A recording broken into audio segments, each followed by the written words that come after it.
12장 1절과 2절 말씀을 오늘 보도록 하겠습니다. 로마서 12장 1절과 2절 말씀입니다.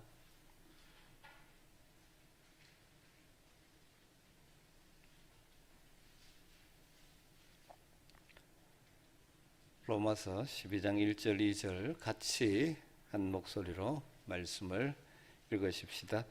그러므로 형제들아 내가 하나님의 모든 자비하심으로 너희를 권하노니 너희 몸을 하나님이 기뻐하시는 거룩한 산 제물로 드리라.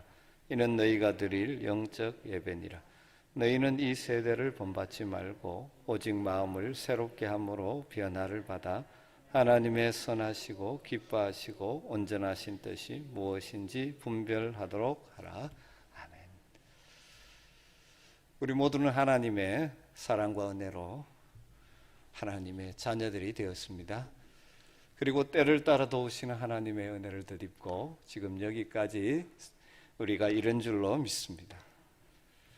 그렇다면 우리는 그 하나님의 은혜를 생각하면서 그 앞에 어떤 자세로 늘 살아야 하겠습니까? 시편 기자는 이렇게 고백했죠. 내게 주신 모든 은혜를 내가 여호와께 무엇으로 보답할까? 내게 주신 모든 은혜를 내가 여호와께 무엇으로 보답할까? 우리 모두 이런 자세로 살게 되기를 주의 이름으로 축원합니다. 하나님의 은혜에 감사하면서 우리 역시 하나님을 사랑하기 때문에 하나님께서 우리에게 주신 것들을 하나님께 드리면서 살아가는 삶을 살아야 할 것입니다. 그런데 우리 가운데 많은 사람들은 여전히 하나님께 드리는 삶에 관심을 가지기보다는 여전히 계속해서 하나님으로부터 무엇을 받는 데 관심이 더 많은 경우가 참 많습니다. 여러분은 어떻습니까? 여전히 하나님 주십시오. 하나님께 받는 것에 더 관심이 많습니까? 내가 하나님께 무엇을 드릴까요?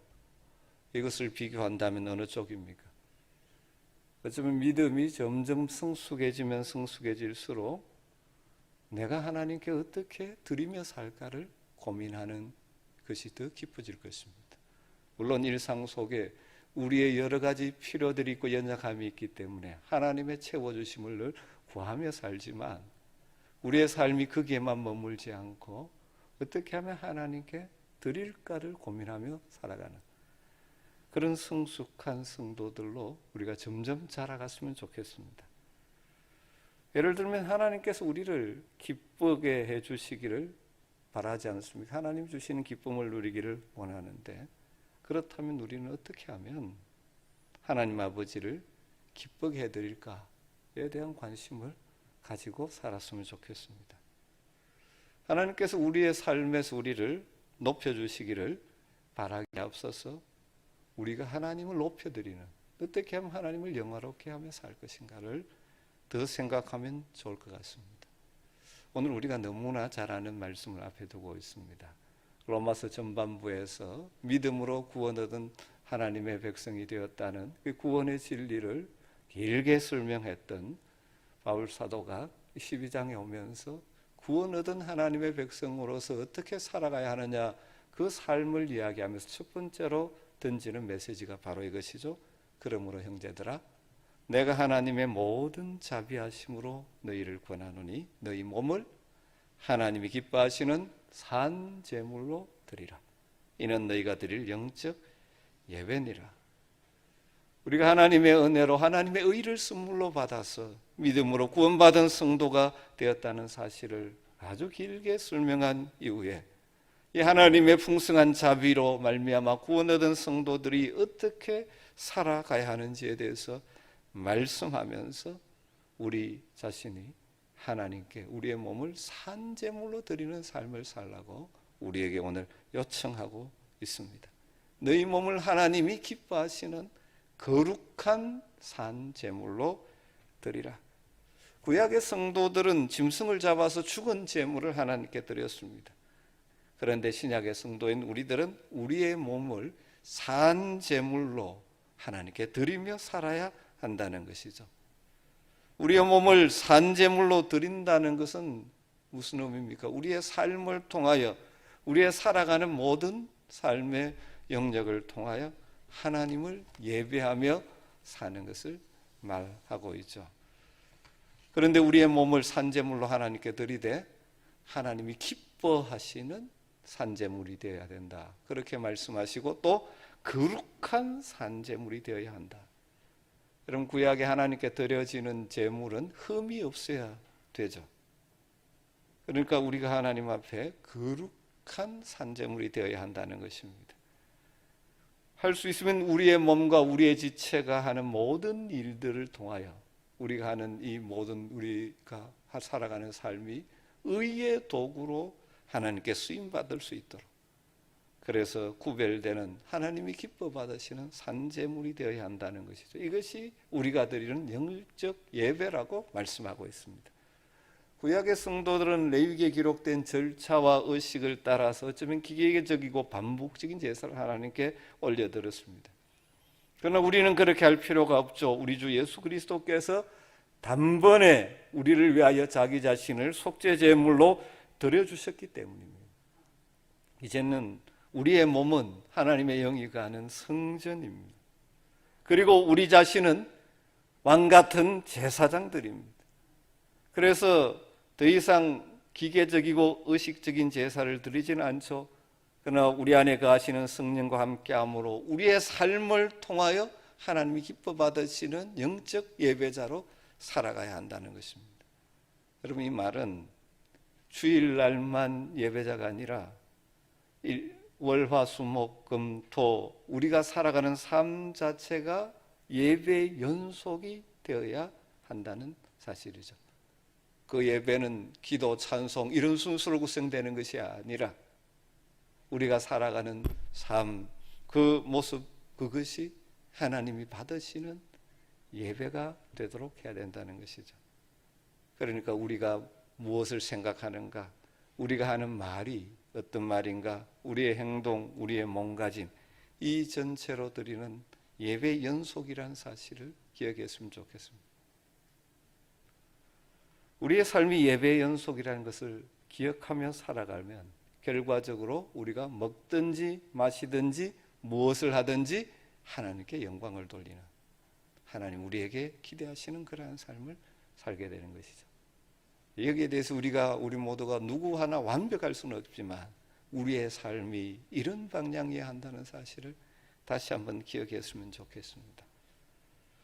우리의 몸을 하나님이 기뻐하시는 거룩한 산제물로 드리는 영적 예배의 삶을 살라고 말씀하시면서 그렇게 살기 위해서 꼭 필요한 것이 구체적으로 무엇이 있을까? 2절에서는 이렇게 말씀합니다. 너희는 이 세대를 본받지 말고 오직 마음을 새롭게 함으로 변화를 받아. 우리의 마음이 먼저 바뀌어야 된다는 것이죠. 우리의 몸을 하나님께 드리기 위해서는 우리의 마음이 먼저 하나님께 드려져야 하는 것입니다. 그렇게 마음이 변해져야 된다는 것이죠. 왜냐하면 우리의 몸으로 하는 모든 것은 마음이 지시하는 대로 움직이죠. 우리의 마음에 쌓은 것이 입으로 나오고 행동으로 표현되기 때문입니다. 그래서 하나님은 자주 우리의 마음을 원하십니다. 아들아, 내 마음을 달라고 말씀하십니다. 하나님은 우리의 마음을 받기를 원하십니다.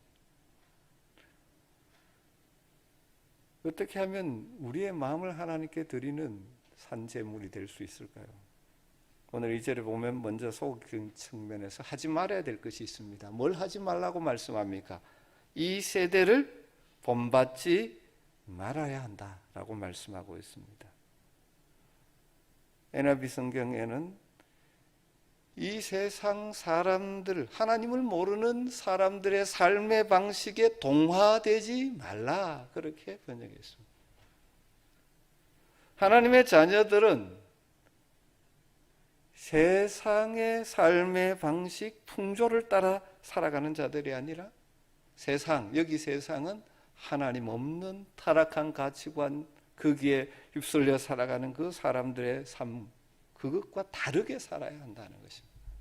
우리는 세상 속에 살지만 타락한 세상과는 다르게 살아야 합니다. 거기에 동화되어 버리면 안 된다는 것입니다. 여러분, 우리가 산 재물이 되는 삶을 살려면 늘 이것을 기억해야 됩니다.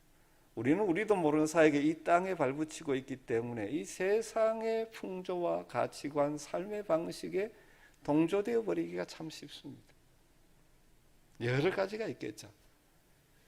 존 스타트 목사님은 특별히 현대의 그리스도인들이 세상과 다르게 살아야 되는데 거기에 실패하는 중요한 영역이 4가지 있다고 말씀하면서 그 부분을 주의하라고 말씀합니다. 첫 번째 영역은 무엇이냐면 다원주의의 도전 앞에서 우리가 그것을 잘 이겨내야 된다는 것입니다.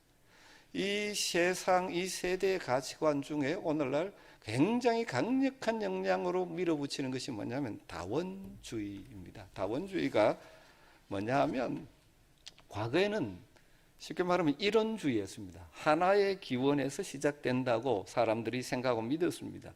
진리가 있다면 그 진리는 하나고 신이 존재한다면 한 분이고 참된 종교는 하나밖에 없다 이렇게 생각했었죠. 그런데 지금 여러분 세상에 다수의 사람들이 매스컴을 통해서 계속 이야기하는 것은 무엇입니까? 모든 종교의 구원이 있다. 그렇게 생각하는 사람들이 많아졌습니다. 이게 다원주의 가치관의 기본입니다. 그래서 흔히 이런 비유를 하죠. 세상에 있는 모든 종교를 비유하면 동일한 산 정상에 이르는 여러 갈래의 길과 같다. 요즘 이 시대는 이런 다원주의를 인정하는 사람이 교양 있는 사람, 학식 있는 사람이라고 그렇게 생각합니다. 그렇게 하지 않으면 무식한 사람이라고 말합니다. 신이 존재한다면 한 분이어야 하고 신을 참되게 만나는 길은 하나밖에 없다고 말하면 광신자 취급을 당하는 시대에 살고 있습니다. 그런데 여러분, 종교를 제대로 연구한 사람이라면 모든 종교가 같다는 말은 이건 있을 수 없는, 사실은 있을 수 없는 일인데 그러기를 바라는 낭만적인 기대에 불과하다는 것을 인정할 수밖에 없습니다. 왜 그러면 종교마다 구원의 길이 다르다고 말하고 있죠. 그 다름에 눈을 감는 것이 진짜 지성인의 태도가 아닌데도 불구하고 이 시대는 그렇게 하는 것이 지성인이라고 생각하게 만들고 있습니다. 그래서 그 다름이 어디에서 온 것인지를 물어야 되고 정말 참된 구원의 길이 무엇인지를 찾아야 되는 것이죠.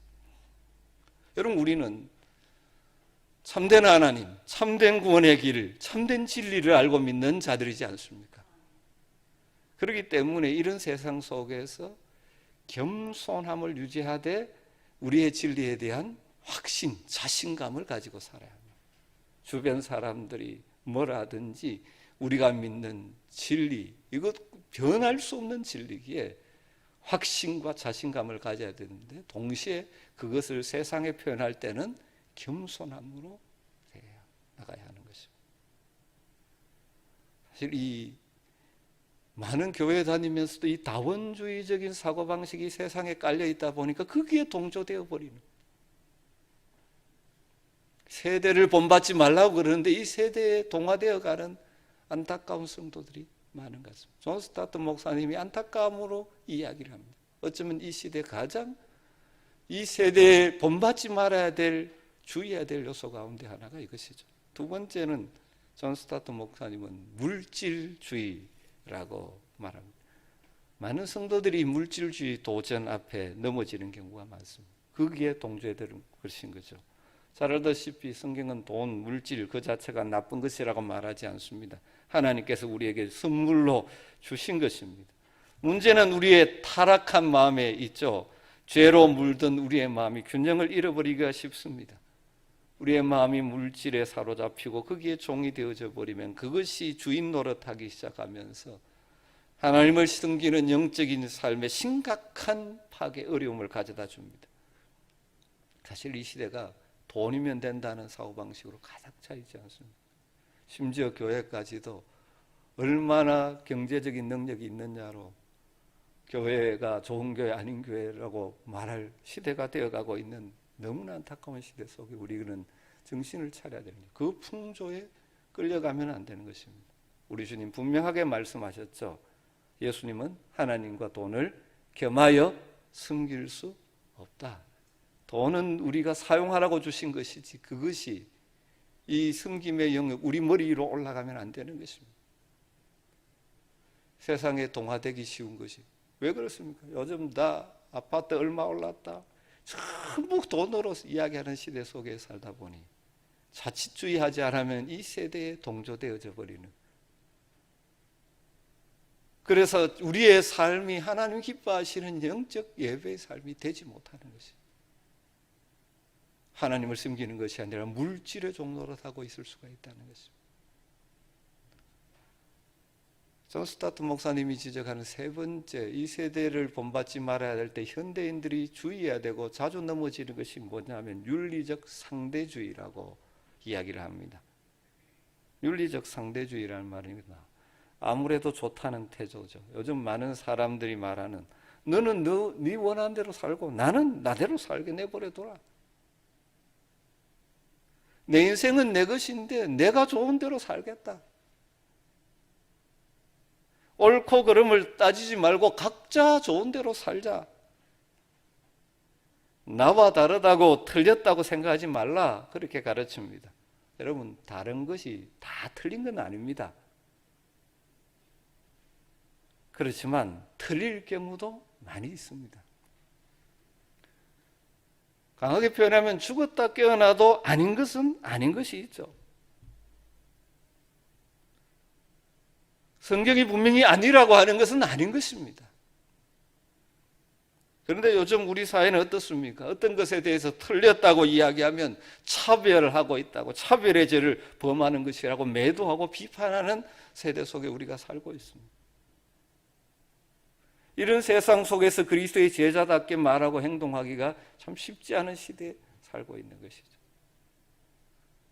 이 세대를 본받지 말아야 될 것 여러 가지 있지만 존 스타트 목사님은 이 윤리적 상대주의에 빠지지 않도록 주의하라고, 심지어 교회들 가운데도 분명히 성경이 죄라고 하기 때문에 죄라고 이야기하는 것을 이야기하는 것이 일부 성도들 가운데 세상에 동조되어서 그것이 극단적이고 근본적인 뭔가 잘못된 치우친 신앙인 것처럼 매도하는 일들이 일어나는 시대 속에 우리가 살고 있지 않습니까?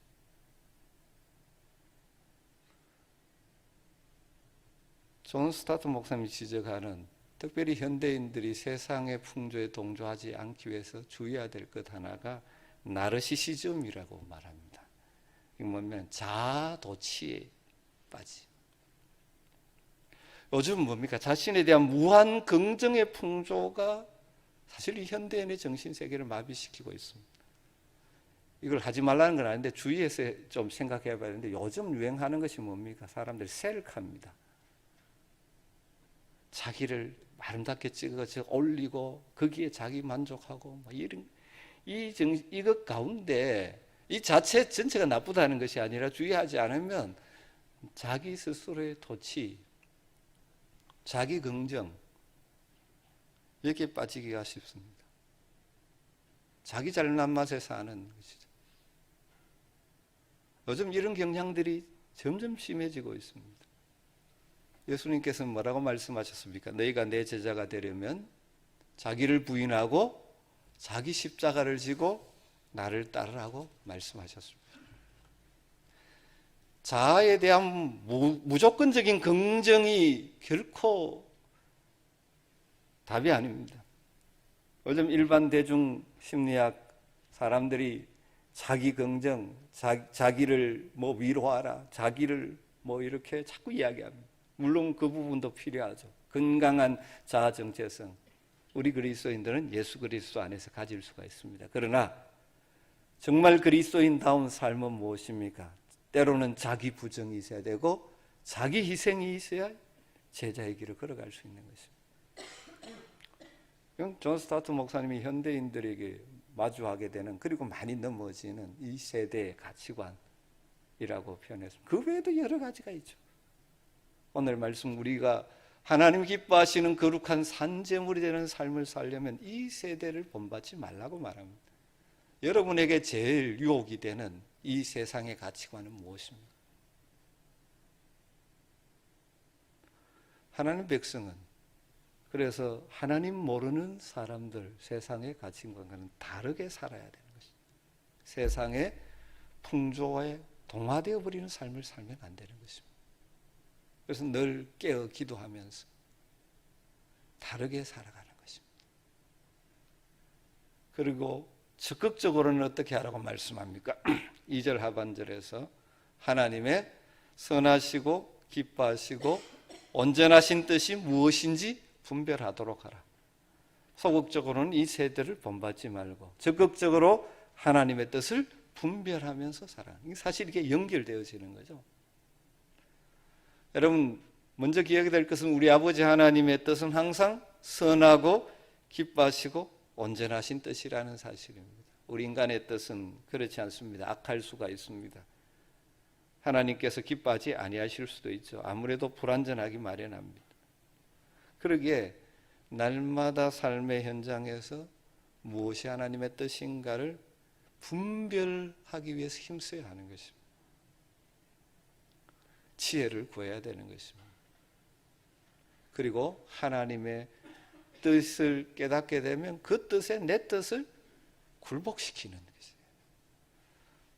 어떻게 보면 우리의 기도 가운데 많은 부분이 이 기도여야 할지도 모릅니다.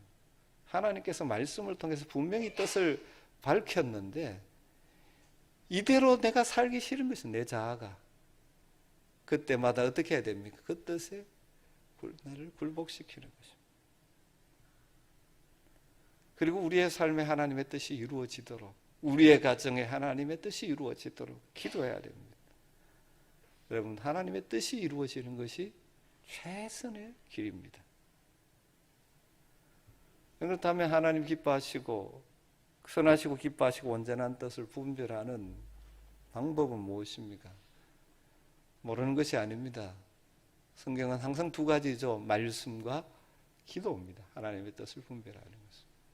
하나님의 뜻이 분명하게 어디에 계시되어 있습니까? 하나님의 말씀에 계시되어 있습니다. 다른 곳에 있지 않습니다. 그러기에 하나님의 뜻을 찾겠다고 다른 곳을 찾으면 안 됩니다. 하나님의 뜻을 밝혀놓은 계시의 말씀을 읽고 묵상하고 그 원리를 내 삶에 적용하는 훈련을 해야 되는 것입니다. 어떨 때는 굉장히 쉽게 분별될 때도 있고 어떨 때는 참 쉽지 않을 때도 참 많이 있습니다. 하나님의 뜻이 무엇인지. 하나님 말씀을 읽고 묵상해도 잘 이해되지 않고 깨달아지지 않고 가슴에 와닿지 않을 때도 많이 있습니다. 그러나 여러분, 날마다 말씀을 통해서 하나님의 뜻을 물으려고 하는 그러한 자세로 살아갈 때 하나님은 자신의 뜻을 우리에게 깨닫게 해주시고 보여주시고 그 길로 우리를 인도해 주실 줄 믿습니다. 말씀과 함께 기도가 중요하죠. 기도에 내 필요를 아뢰는 차원의 기도가 분명히 필요합니다. 있어야 합니다. 연약한 인생이기에 하나님의 공급하심을 누리며 살아야 이 땅을 살아갈 수 있습니다. 그와 동시에 우리에게 또 있어야 되는 것은 하나님의 뜻을 구하는 기도가 우리에게 필요한 것입니다. 그래서 우리 주님께서 우리에게 기도를 가르쳐 주시면서 먼저 이렇게 기도하라고 했죠. 먼저 이것을 구하라고 말씀하셨습니다. 하늘에 계신 우리 아버지여, 이름이 거룩히 여김을 받으시오며 나라가 임하옵시며 뜻이 하늘에서 이룬 것 같이 땅에서도 이루어지이다. 하나님의 나라, 하나님의 영광, 하나님의 뜻을 먼저 구하라고 말합니다. 그리고 그 다음 일용할 양식을 주십시오. 우리의 필요들을 구하라고 말씀하고 계시죠. 그럼 오늘 말씀에 비추어서 우리 자신들을 한번 점검해 봤으면 좋겠습니다. 여러분, 신앙생활을 해오면서 어떤 자세로 살아왔습니까? 신앙생활도 하나님 중심으로 해야 되는데 나 중심으로 하진 않았습니까? 하나님께 드리고 하나님을 기쁘게 주기보다는 내게 기쁨 주기만을 바라고 있지 않았습니까? 우리를 구원해 주신 하나님의 그 은혜를 깊이 깨닫고 오늘 말씀이 우리에게 요청하는 것이 무엇입니까? 우리의 몸을 하나님이 기뻐하시는 산제물로 드리는 삶의 예배자로 살라고 우리에게 요청하십니다. 그러기 위해서 이 세대, 타락한 이 세대, 하나님 없이 살아가는 이 세상의 풍조와 가치관을 동조하지 말고 다르게 살아야 할 부분은 담대하게 다르게 살고 적극적으로 하나님의 뜻에 하나님의 뜻을 분별하고 순종함으로 우리의 삶에 하나님의 뜻이 이루어지는 그러한 삶을 살라고 요청하고 있습니다. 이것이 늘 우리의 기도고 우리의 삶의 방향이 되기를 주의 이름으로